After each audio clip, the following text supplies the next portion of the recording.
Hey guys, how's it going? I hope you are doing well today. I just wanted to make a quick video, just kind of throwing an opinion out there that I have about the conditions in the game, or as some people call them, debuffs.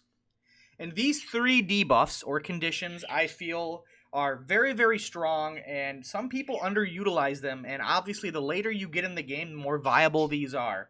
And what three debuffs am I talking about? Well, the first one, most of you probably know this, is poison.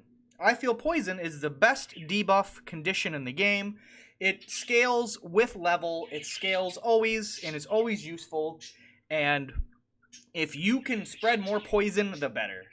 It really is great at taking down bosses, or really tanky units like dragons or enemy knights, or insert thing with a lot of HP. Try to poison it. Heck, even poisoning weaker units is fine because, you know, it's good. As you can see, poison right there. Just poison the orc. Why not? And I don't think a lot of people realize, like, how useful it is. I think people, like, know, but I don't think a lot of newer players realize the scaling factor on it, which I feel is really well, and it scales really well no matter what level you're at, and it's always useful. Now, another one I think that is very useful, that is underutilized, is Charm. Now, there are a couple wrong ways to use Charm, but basically, charming enemy spellcasters, or heavy hitters, or charming clerics, you know, there's quite a few good options. Now, a mistake a lot of people make is they'll charm a unit, and then they might attack it again. Well, that's going to break the charm, because when the unit gets hit, it breaks a charm, which leads me to a really cool tip that maybe newer players might not know. But if you get charmed, you know how you can throw a rock? Hit your own unit with a rock and break the charm before their turn comes, and they're not charmed no more. Pretty cool, huh? Yeah, the rock toss, you know, that stupid thing that you get that does 1 damage. That's the best use for it. One of the best uses is to break charm on your own units. But yeah, charm is so great to get a cleric to heal your units, or to get, you know, a heavy hitter to hit the enemy heavily, you know, and charm is very useful. The AI generally will not break it either, from my experience. Well, I guess it just depends what's around. They may attack their own unit, but if you're lucky and the AI doesn't break it, you can get a couple more turns, you know, with a charmed unit. So, hey, always useful. And obviously, last but not least, which I feel is one of the strongest debuffs in the game as well, is Breached.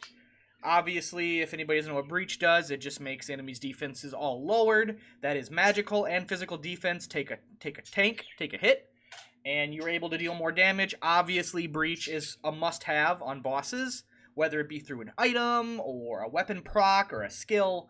The best way to take out really tanky bosses that I've seen a lot of, like, newer players or people complain about, you know, bosses, you know, only doing like 50 to 100 damage to a boss with 1500 health. The best way, get them with Breach, get them with Poison, you know, things like that, and you will find that the boss will be a lot easier to kill. 100%, like, it's insane. And I guess runner-up, I gotta say, Fear. Fear is also amazing, and Fear is like Breached, but it affects the enemy's attack. So it lowers their defense and lowers their attack.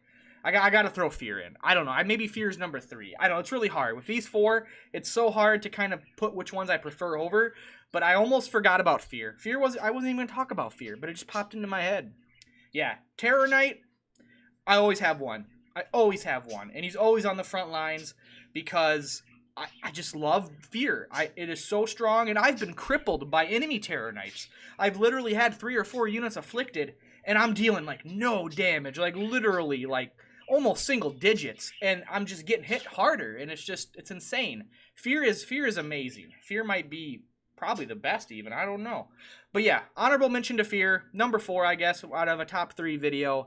But those are my 3 choices. That's what I say is really good, and I feel a lot of people don't use them a lot, especially newer players. A lot of games don't focus on conditions. They don't focus on debuffs. So when you play a game like this, you're just like, damage, damage, damage. I just want to deal damage. Kill them as quick as possible. Big numbers. But in the end, it's more about conditions. Conditions are so strong. Debuffs are so strong. Items are so strong. This game is very unique compared to other RPGs, JRPGs, tactical RPGs, whatever, SRPGs. It's very unique in how strong debuffs, buffs, items are. They are very valuable, very useful, and very powerful. And I think a lot of newer players or people that just might be going through the motions and automations of more modern games like this, they just go big, hit hard, win, you know? That's their mindset. So Let me know what you guys think. Do you think the 4 debuffs I mentioned, Poison, Charm, Fear, Breach, are underutilized, or do you think they're very useful as well? Do you use them as much as you can? Because I do. So let me know down below, guys. Thank you so much for watching. I appreciate all the love and support, and I hope to see you guys in the next one. Until then, later, guys. Peace.